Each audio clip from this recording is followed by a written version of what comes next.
Buying or selling a home is one of the biggest financial decisions you will ever make, and understanding the legal side of the process can save you thousands in costly mistakes. In part 1 of this 2-part series, we are breaking down some of the most important legal concepts every buyer and seller should know, from things like buyer beware law, what sellers need to disclose, and the complications of power of sales and estate sales. There are so many things that you need to know if you're making a move. Let's get into it. Today we have a new guest, real estate lawyer Kate Grossi from Korman & Co. Thank you so much for coming. Happy to be here. How long have you been in real estate law? 20 years this year.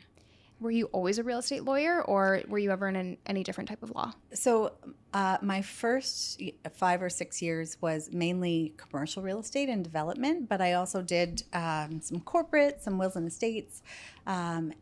Essentially, I did solicitor work, which is you're not a courtroom lawyer. You're a paperwork transaction lawyer. Okay. And then you moved into real estate law and have been there ever since? Yes. So mainly residential real estate for the past 13 years at Korman & Company. Oh, wow. Oh, so you've been with Korman the whole time? Almost the whole time? Almost the whole time. The first 6 years were downtown. Yes. And then I had twins. Oh. And then I said, okay, I have to make life a little easier. So I found a law firm that is a 2-minute walk from my house. Yeah. Well, and that's one of the reasons why I love recommending you to East End clients, because Korman & Co. is East End, you're East End, right. And it just feels, I don't know, feels nice. I think it's personal. Like you have touch points with, I know that street, I know that house. Mm-hmm. Oh, I love that house. Like it's nice. And at that point too, you may also have familiarity if there is a specific issue that you've run into on a certain street in the past, yes, and absolutely. You could kind of touch on that.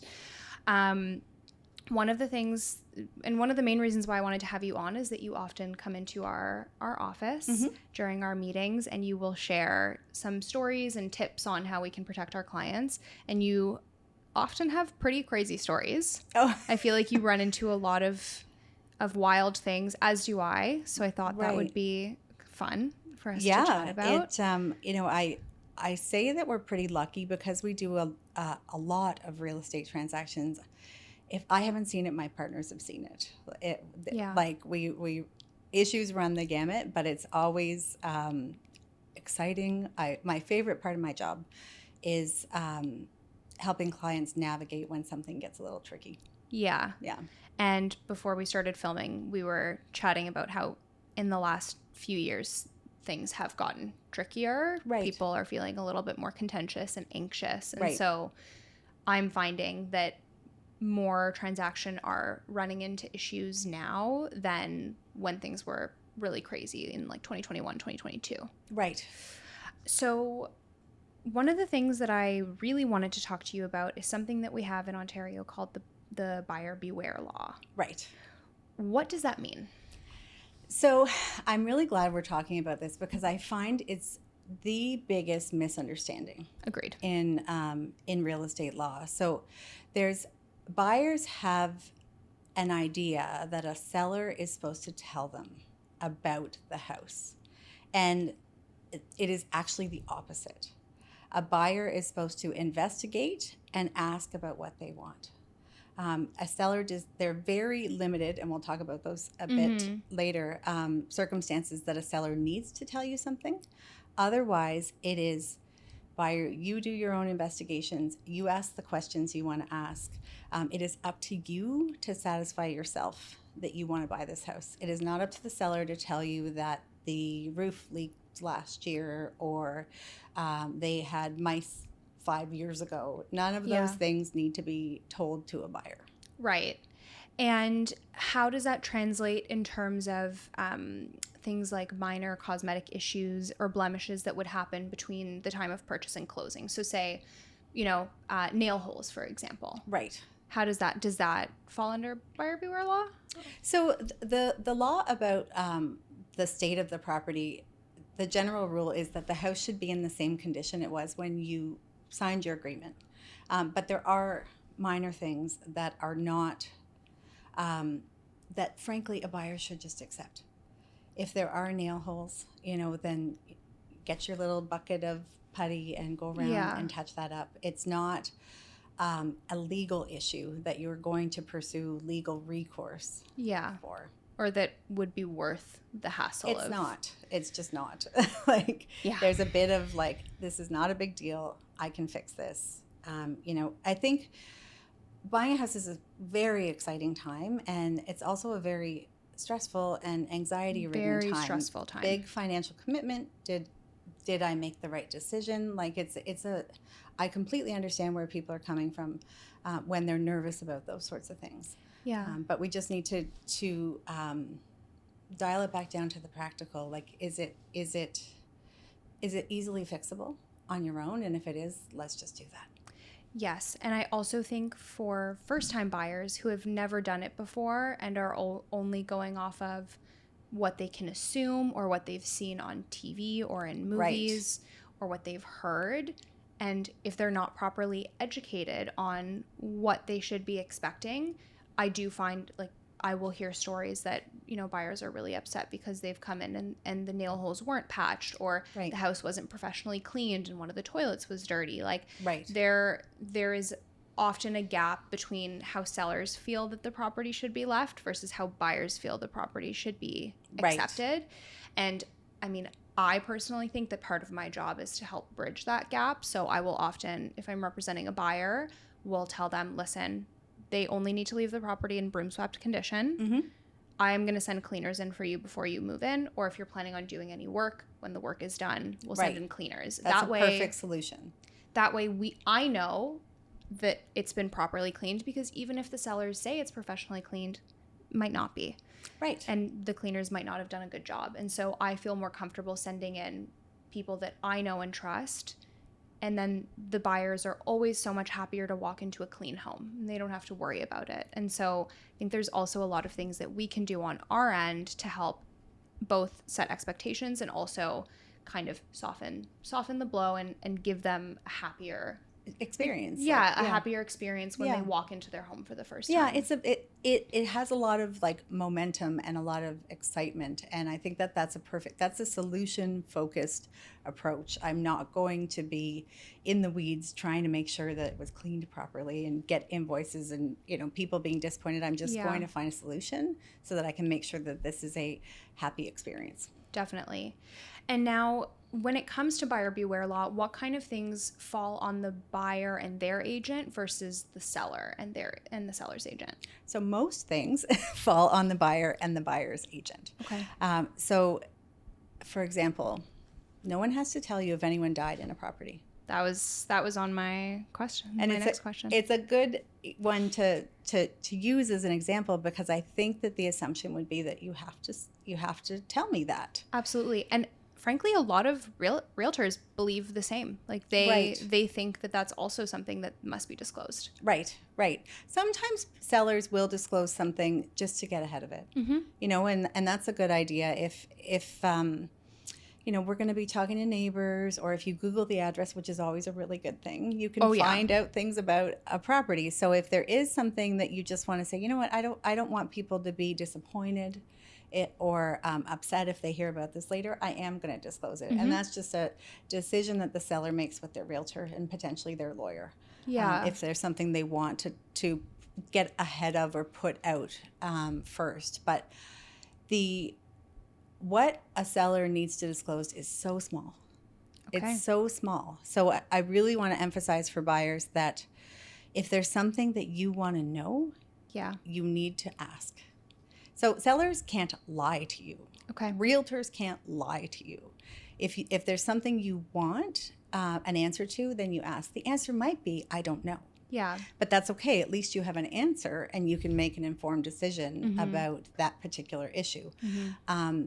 So what a seller does need to tell you has to fall in this very narrow category, which is the issue makes the house dangerous. Okay. So does water in the basement make the house dangerous? No.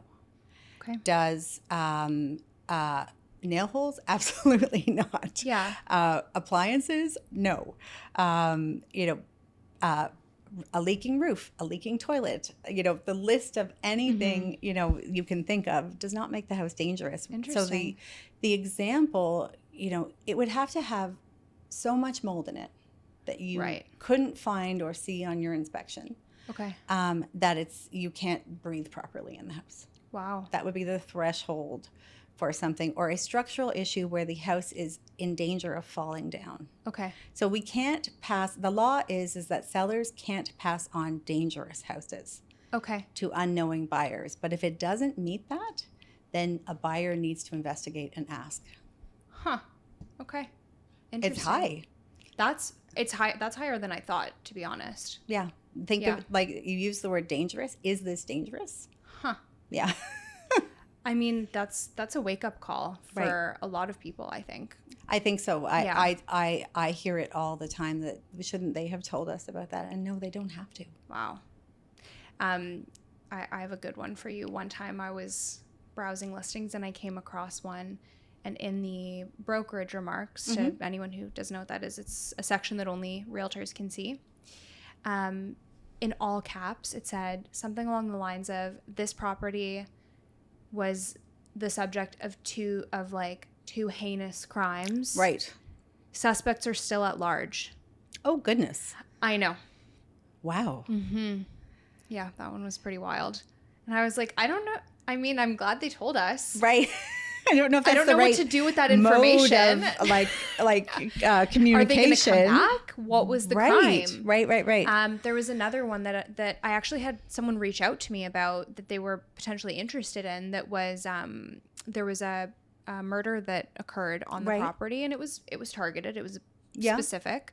But it happened in the house, and so that was something that also was disclosed on the listing. Right. Which I think, I mean, it's hard as a realtor to form an opinion, because on one hand, I think that, I mean, really the best thing to do is to disclose. But on the other hand, we're supposed to, if I'm representing the seller, we are supposed to represent their best interest. Right. And perhaps disclosing that there was a murder at the house is not in their best interest. Right. Unless, of course, we know that it's going to come up in another area, like neighbors or online. Right. But it's a tough balance to kind of decide, is it the ethical thing to do to disclose, or is that not in my seller's best interest? Right. It is. And you have to have a really good conversation with your seller. Sometimes I'm looped in to sort of talk, because sometimes we're making a informed, practical decision. Like, I think it's interesting where they disclosed it. I don't know if I'd put it there in all caps. Like you might just call each agent that books a showing and say, hey, just a heads up, this occurred. And if this is, something, and here's some context. Yeah, exactly. Exactly. Wow. Yeah. When it comes to seller disclosure law and buyer beware law, what are some of the lawsuits or the biggest sticking points that you see most often? So the lawsuits that, and it's interesting because law is expensive, right? It's very expensive to start a lawsuit. So the ones that actually get completed and recorded and that we can read are, big damages. And damages, I mean dollar values. There's rarely lawsuits that I can read about that are for $10,000 or $40,000. Yeah. It's usually $100,000 plus. I would say 100 is the minimum that people are suing about. So there was a case a couple years ago where there was structural defects that weren't disclosed that the seller knew about. That's the other part of it, is the seller has to know about it. They're not responsible if they don't know about it. They're not hiding anything from you. And I imagine that's a difficult burden to prove. Right. You have to almost locate, professionals that they'd hired to come in and look at the structural issues, or sometimes it's neighbors where you get the information from. But it's a very difficult threshold to prove afterwards. So the best protection for a buyer is really just make a list of the things that are important to you. Would you live in a house that somebody died in? Is that okay with you? It's okay with lots of people. Do you want to know about water or mice or, anything that you maybe can't see or that's been fixed. And that's just all part of due diligence. It's also really interesting, like neighborhoods. Like, is there development nearby that you should be aware of? The seller does not have to tell you that there's a condo proposed down the street. That's something the buyer has to figure out themselves or with their realtor. So yeah, absolutely. Yeah. I have the Toronto development application page favorited on Safari. Right. So whenever, especially with condos, if we're in a condo, right, and I see something that looks like it could potentially be built on, whether it's on a big street and just currently low-rise properties or a big parking lot, those are always red flags. I'm immediately pulling up the development application website and looking to see if there is anything proposed in the neighborhood. Right. Anything, because while sellers don't have to disclose things, I, as a buyer's agent, absolutely have to disclose something that could impact their decision. Exactly. And you're looking out for your buyer. Like, what is there in the neighborhood that we should be aware of when we're making our decision? Yeah. Yeah. And I mean, my clients will find me, I'll be on the ground looking underneath something, trying to find mouse droppings when we're in houses. And I mean, that's the favorite part of your job. I love a terrifying unfinished basement. Right. It's fun looking for that kind of stuff. Obviously I'm not a home inspector, but there are things that with experience I can kind of point out and be like, oh, this is something we should investigate further. Exactly. But yeah, mice are, a lot of people don't like to think about it, but mice are in almost every old home. You just probably don't see them. Absolutely. And I had a battle for many years with the mice in my house. Well, and the East End is interesting right now. Talking about community development, Metrolinx was it's going to be a fantastic, train when it's all done. But the construction is bringing out the mice that were, had to relocate. Yeah, rats. Yeah, right. Well, even no one likes to talk about rats, but they're out there. Rats, they're out there. So knowing if there's construction nearby, and then potentially you'll see some animals relocating while the construction's Another going on. big one is if you're close to commercial buildings like restaurants. Yes. So if you are backing onto you share an alley with Gerard, restaurants, or if you share an alley with Gerard, I mean, we definitely have rats that live in and around our neighborhood. Right. They're not in my house, thankfully. Right. And I try not to think about it. Right. And as long as I don't see them, I don't care. But there are mice and rats are all over. I mean, this is a big city. This is welcome to city living. Yeah. Yeah. Welcome to city living. And you just have to do the things, seal your holes outside. There's a lot of things that can be done. But I think, like you said, buyers don't know what they don't know, and Absolutely. They probably don't know to ask a lot of things. So it's really important, especially as a first-time buyer, to make sure you have a good team that you're working with, right, that will help you make sure that you're asking the questions that you need to know or want to know. Right. Should we talk about power of sales? Sure. It's a relevant topic because there's a few more of them nowadays, but I also don't want to give people the impression that everything is collapsing and nobody can own their homes and they have to sell, but it is something that we are seeing a bit more of because the economy, or at least house prices, maybe I won't talk generally about the economy, changed in the past few years. There was a run up and then there's a little bit of a come down. So just to be technical, a power of sale is when the bank is selling the house. The mortgage company is selling the house. So what's happened is the homeowner has not been able to make their mortgage payments for a certain period of time. And the bank has just said, okay, we want our mortgage paid back, so we're going to sell the house. And that's the right that any mortgage company has to do. Yeah. So we're seeing a little bit more of those, but certainly not rampant. And they're different. And the reason that I thought we should talk about them a little bit is it's not the same. It is not the same. And I think there's this idea that there's some sort of bargain. That is a huge misconception. Right. We're talking about myths. Right. First myth is when we talked about seller disclosures. Second myth is that power of sales are not where you go to find the world's best deal. No, and the law actually even prevents that. I know. Because the lender has to sell for fair market value. Mm-hmm. They can't undersell the property. Yeah. So I don't know where that misconception came from, but especially during the peak when people wanted to just buy up properties, and that also goes into why there are more power of sales, because there was a period of time where rates were low and people were buying multiple properties and over leveraging themselves Right. and finding loopholes to get mortgages that they Right. could not afford. Right. And now with property prices having come down and renewals, Right. the value may be lower than the outstanding mortgage amount. So there's there's just so many complications that have led to, I think, more power of sale listings. But even at that time, I had people that would reach out to me and be like, hey, do you have a list of is there a power of sale listings like somewhere that I can go to see all of the power of sale listings? Right. And my question is always, why? Yeah, why those ones? And the response is always, well, I can get a better deal. Right. And I'm like, no, legally, you actually cannot get a better deal. Right. You're better off finding someone who is almost underwater. Right. Who is desperate to sell. Right. Than when it comes to the lender. Right. It's not a fire sale, whatever that expression means. That no. No. It's a fair market value sale with more risk to a buyer. Much more risk. So why are we even going?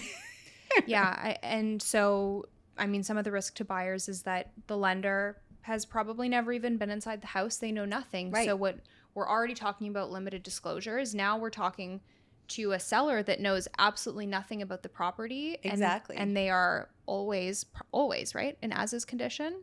Yeah. They can't make any promises. Yeah. So however the house is, that's how you take it. If it's going to fall, if the house falls over between purchase and closing, that sucks for you. Is that, or that one maybe? That one there is an insurance route. Okay. So we'd have to see how that went. Okay. Basically, it's like you could take the insurance. Right. So you would take the fallen over house and the insurance. Okay. Or you could walk away. But power of sales, there could be clauses in there that say that. Yeah. That's it is basically backing out the protections of the buyer. Yeah. By the extra sections that go into the agreement, and it's a non-negotiable. You get them. We'll call it the Schedule C. Here you go. These are the clauses that the seller is going to sign off on, and they basically say, I'm not responsible for anything. Yeah, they are. Those clauses are scary, and I always tell clients that maybe it's someone that wasn't necessarily looking for a power of sale, but the right property just so happens to be a power of sale.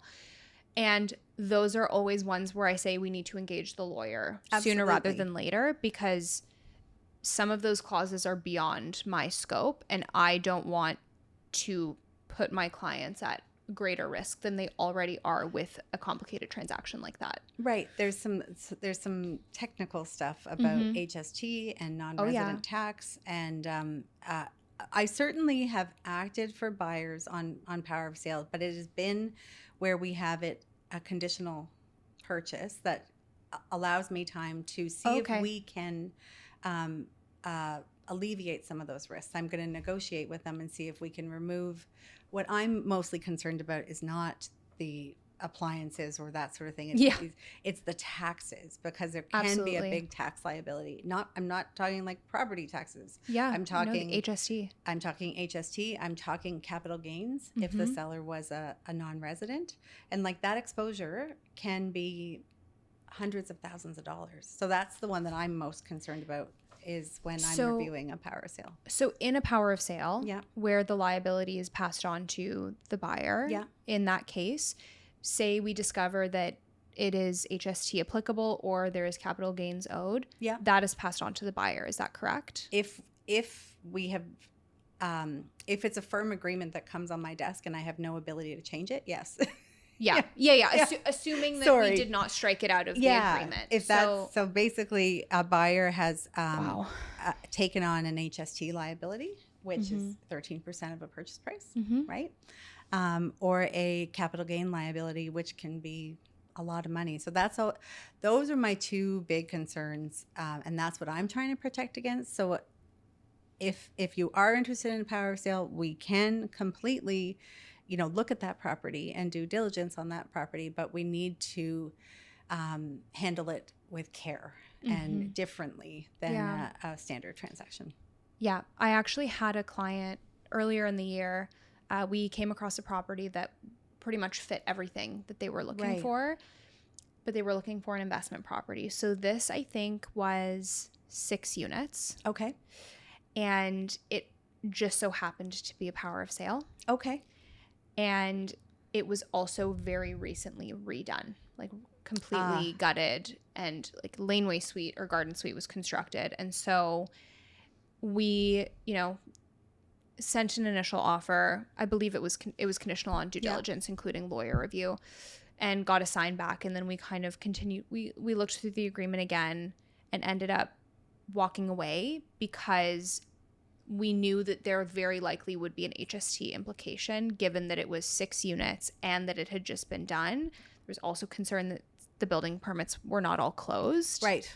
And so had we moved forward with that transaction, and I didn't catch any of that when we were looking through the agreement, like my clients, and this property was upwards of $2 million. Like that is a very substantial expense to incur if we hadn't flagged that there might be an HST implication or that there might be an implication on closing permits or capital gains, any of that kind of stuff. We just need time to look into those issues on a power of sale, because maybe we can overcome them. Maybe the lender does know something about the property. Maybe the owner is still around. I remember there was one where I was worried about residency of the sellers, and we said we'll buy it if you can get proof that the seller is Canadian. Yeah. And then we can eliminate that risk from the buyer taking it on. So that I don't want to dissuade people from looking at them, but they just need a different we just need more time process for due diligence. Exactly. Yeah.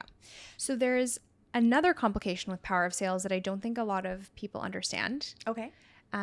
Which you talked about to us at the office not too long ago.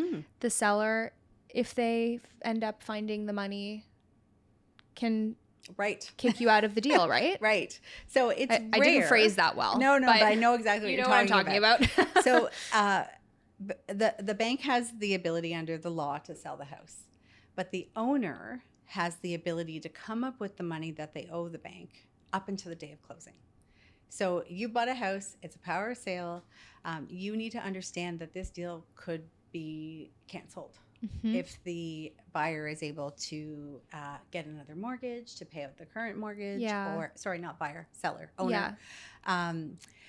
If their family comes to the rescue and helps them, pay back the debt. So that's another part that we have to be aware of, is you might fall in love with this house. You might do all this paperwork. Anya and I run around and we do all this work, and it might not end up being your house. And you just have to go.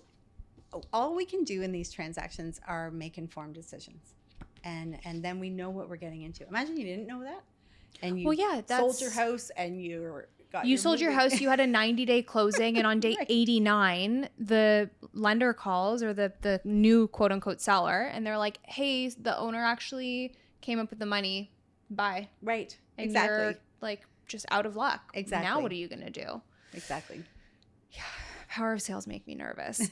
Not just they should. Yeah. Not that just makes us cautious. Them, yeah. But there are just so many things that could go wrong, and when we are looking at them, I just want to make sure that, I'm sure that you've dealt with situations where perhaps the realtor is not super communicative with you, or like you aren't chatting a whole lot more. And I think in a case like a power of sale and estate sales, which we'll talk about next, it's really important for the realtor and the lawyer to be communicating even more than with a typical transaction. Yeah. Because we want to make sure that all the information I have, you have, and vice versa. And we are doing everything we can to protect our client. And it's in my role, I work with the realtor most of the time. And I think that that's really best for the client. Agreed. That it's you know each other. If a problem arises, like I was texting one this morning because there was garbage at the house, and we're trying to make sure it's closing today, and we're trying to make sure it's out. And it's a team approach. And I think that really benefits clients that their advisors are sort of running around trying to handle stuff so that they don't have to be in the middle of it. Well, yeah, I mean, it's stressful enough. Yeah. We don't need them to take on any more stress. No. That is why they hire us. That is what we are there for. We are there Exactly. to alleviate the stress. Right. So on the topic of more complicated transaction types, we also have estate sales. Right. And so estate sales do not have the same sort of caution required as a power of sale, but there's just a few other differences. You know, one being that the person selling the house is the executor, or what we call the estate trustee, so they don't have as much knowledge about the house. Again, they might have some. Yeah. You know, if it was their parents' house, they might have some, but they're not going to have the same knowledge as a homeowner. Mm-hmm. So, you know, some of those questions that you might have as a buyer, we may not be able to get answers to. Mm-hmm. There's also a process where in most sales, you need to have what's called probate, or a certificate of appointment of estate trustee, which probate is basically one of my biggest nightmares. Why? Just the time, like trying to work around the time of it? I had a really complicated listing. Yeah. Where when we listed, it was a power of attorney. Okay. And the owner was very old and very sick. Right. And shortly after we listed, passed away. Got it. So this was also, I think, in 2021 or 2022. Okay.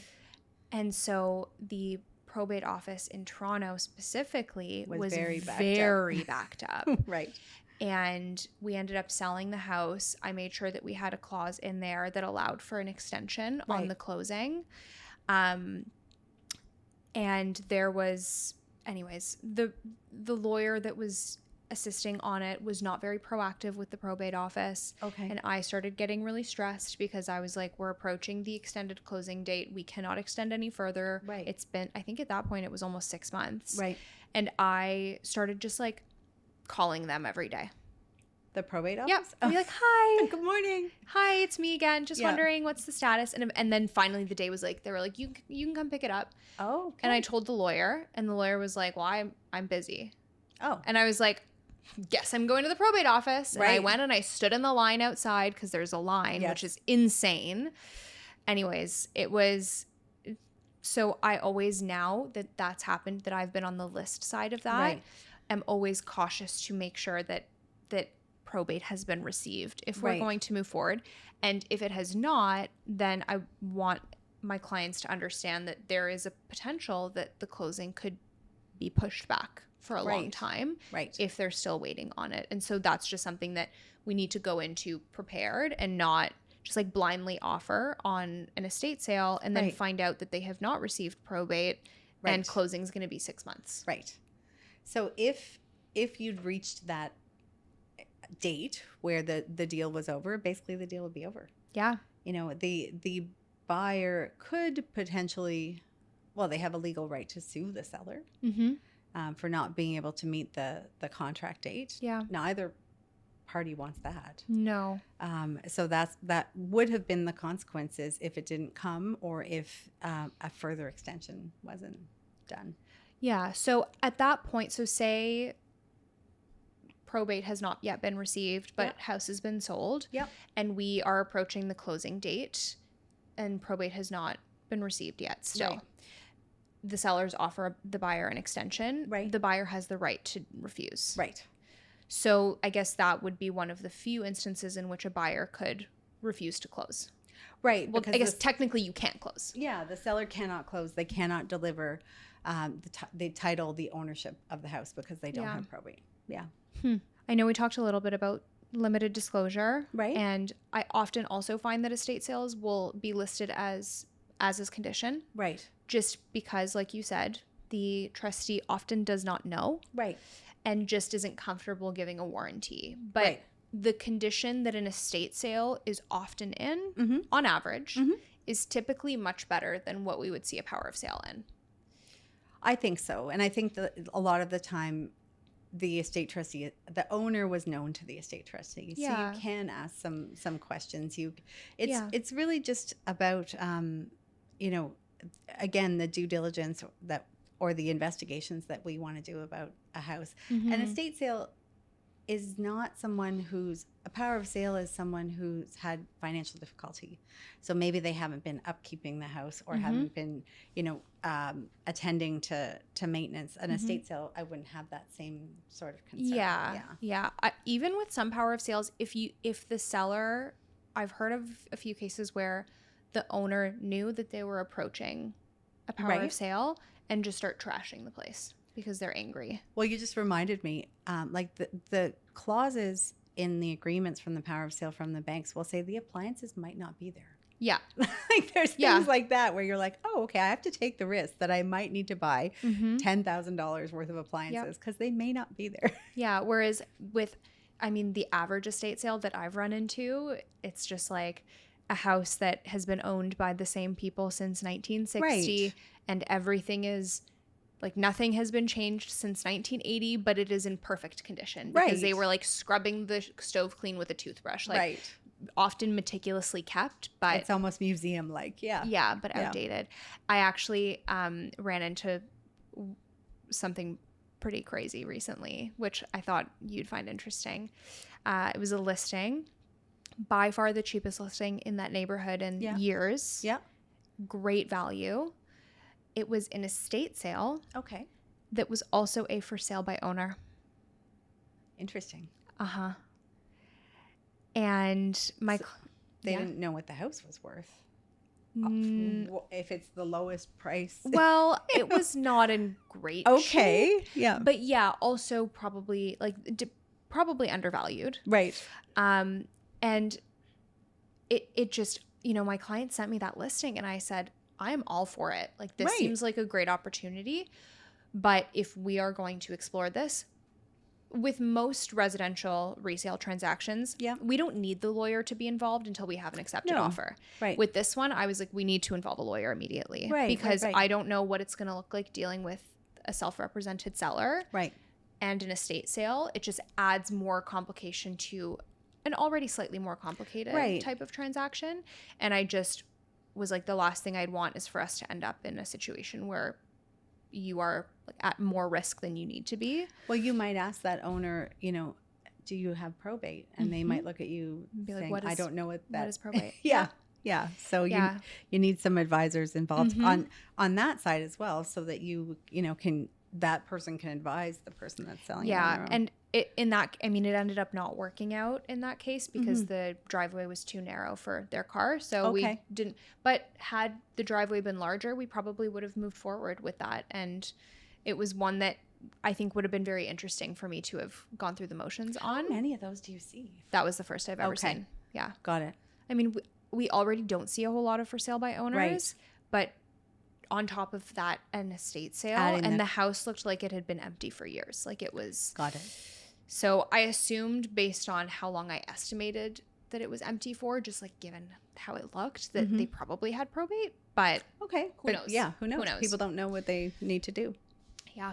Another big one are home inspections. Right. And doing your own inspection. Right. As a buyer. Right. On the legal side, what are some of the risks to a buyer on foregoing an inspection? Well, absolutely not. Just don't do it. Because unless you are by trade a professional inspector or contractor or engineer, plumber, electrician, all of those things, you need someone with experience and knowledge to guide you as to the state of the house. And that's not you, and that's not me. No. You need someone with that expertise. So foregoing a home inspection basically means that you've given up your opportunity to check out the house. Mm-hmm. So whatever is wrong with the house, except for that tiny thing that the seller has to disclose to you about whether it's dangerous, you're accepting it as it is. Mm-hmm. And the price tag in our city, I would never do that. You have no idea what you're getting. Agreed. A home inspection is probably the best investment that you could make as a buyer. What do they cost now? I know. I'd say depending on like house size, company, how many add-ons, they could be anywhere from like $400 to $1,000. Okay. I had clients, I think the inspection was $900 once because the house had 3 kitchens. Right. And it was not a triplex. It was just like an old Italian couple that had they had 2 basement kitchens. Right. They were making lots of lasagna. Lots of tomato sauce. And so I guess the inspection company counts that as 3 kitchens, which then is more expensive. It makes sense. Yeah. Yeah. But yeah, I mean, if you're buying a house for over $1 million, right, $500 to prevent tens of thousands of dollars in future issues is like huge. Again, like an informed decision, right? Like you can buy the house knowing that this needs to be done in this period of time, and it's I would never forgo it. Yeah.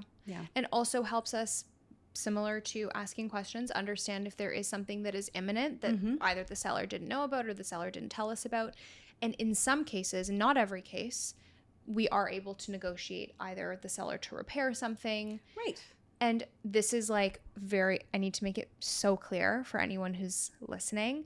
It is not a guarantee. If you do an inspection, no one is promising you that you will get something, because I've heard of agents that will promise their clients, oh, like we'll accept this price, but like when we do the inspection, don't worry, I'll get you more money off. Okay. And that is like so they're treating it not as information but as a negotiation. Yeah. Which I wholeheartedly disagree with. Right. I think if something comes up and it's big, right. Like I had an inspection on a house a couple months ago, and we found just like an incidental finding. The home inspector happened to see like a hole in the wall behind the bathroom vanity. Yeah. And in that hole saw vermiculite. Okay. And that then triggered further investigation, and the sellers ended up dealing with the vermiculite. Or a very common one is mold in the attic. Right. We'll often have the sellers remediate. Right. So there are elements like that often we can have remediated, but it should never be treated as a cash grab or a negotiation. That is not what it is. Right. If an issue comes up that is a big issue that the sellers should have dealt with, hopefully we are able to get them to deal with it. But I've had clients that have been like, well, do you think we could, like when we do the inspection, like we can probably get some more money off? And I'm like, absolutely not. No. That is not the mindset we're going into it with. Very good. Yeah. The other thing that it is not is I get to walk away from this deal. Yep. And that is another myth or misunderstanding I find, is that if I have a condition, I can exit. You can exit if there is something that's an issue. Yeah. It couldn't, if it was just, a $500 fix or and you're just using it as I don't want this house anymore.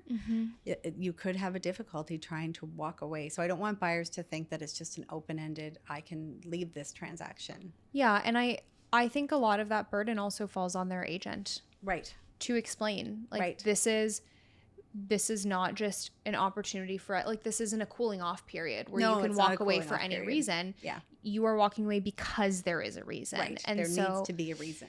And maybe this is something you can touch on, like, what is the recourse for the seller if something like that happens? Because that actually happened to me once on the list side. We had buyers do an inspection.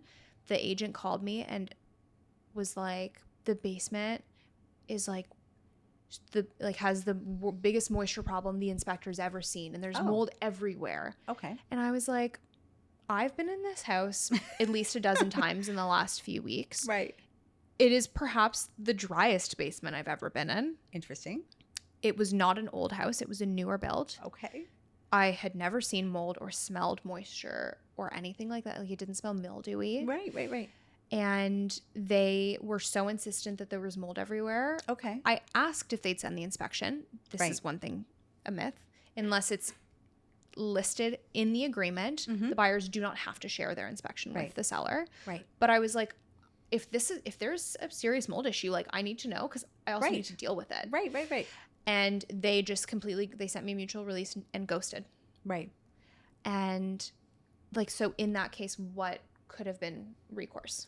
So, and this is again, like, it's the practical versus legal. Yeah. Right. So legally, if we think that a buyer is not acting in good faith, that's the terminology we use. So they just decided they don't want the house anymore. There's actually nothing wrong with the house. Then they're not acting in good faith, because the purpose of the condition was so that you could make sure that the house was okay. That's the only purpose of the condition. It was not a cooling off period. As I liked that terminology you used. So legally, a seller could say, you weren't acting in good faith. I'm not giving you back your deposit. I'm going to sue you. I'm going to probably relist the property because I don't want to just sit here in limbo, and I'm going to find another buyer. But if I sell for less than what your offer was, then I'm also going to pursue you for those costs as well. Yeah. So that's the legal part.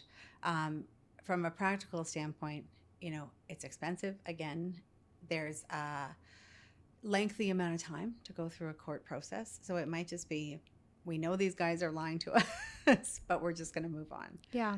Or you play a little bit of in the middle and you say, I'm not releasing your deposit. I'm going to relist the property and make sure we don't sell for less. And at that point would release the deposit.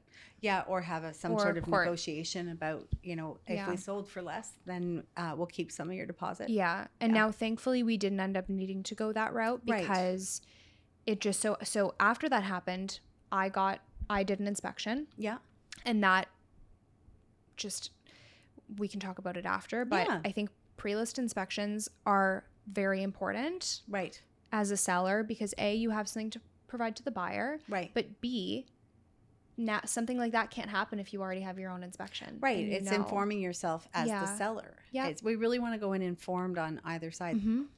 When you talked about pre-list inspection, I think that's also another good point for buyers is they can't legally rely on the sellers. Yeah. Was that your next question?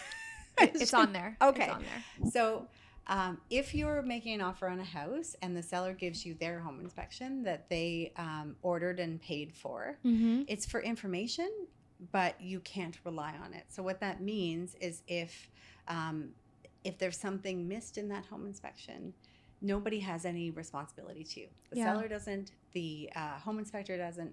So what you either need to have your own home inspection, or you can contact that inspection company and say, I'd like to be able to rely on your inspection.